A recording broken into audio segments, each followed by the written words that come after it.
Well, it looks like the fundy-fucktardness in Indiana just keeps on going. A state trooper's been fired because he was proselytizing to people he stopped when he was giving people speeding tickets and warnings. Well, that's just Christian persecution. My gosh, they've persecuted the poor guy. He looks like a charming, pleasant fellow, doesn't he? It's Mr. Brian Hamilton, a 14-year veteran of the state police force. So he was pulling people over, giving them speeding tickets, and then saying, "By the way, are you saved?"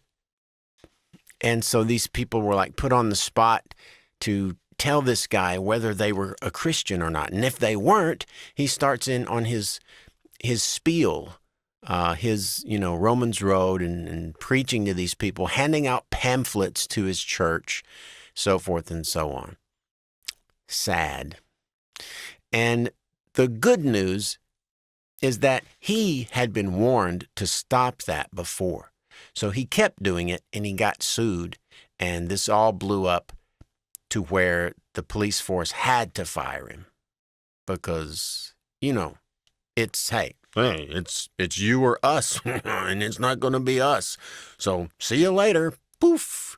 And that's how, that's how businesses do. As soon as there's the least little thing, poof, or maybe sometimes a large thing, you're gone, because they're not doing it because it's the right thing to do. They're doing it so that it won't come back on them. That's all it is.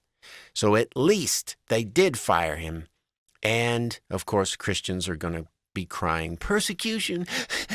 It's just like the Bible said. The prophecies are all coming true. It's the end of time." So, yeah. So, but it's good at least that they reluctantly fired him. They didn't want to. They would love nothing less than to have all their policemen handing out pamphlets and getting people saved. But they realized that that would cause them a lot of grief, so they didn't. And they fired him, which was the right thing to do since he had been warned already, like 2 years earlier. So anyway, good news, good news. You want to proselytize, you want to share your beliefs, it's fine. Just don't do it while you're at work doing your job, okay? I don't want to go into Subway and, "Hi, can I take your order?" "Yeah, I'd like are you saved?" "What?" "I just wanted the turkey with extra mustard."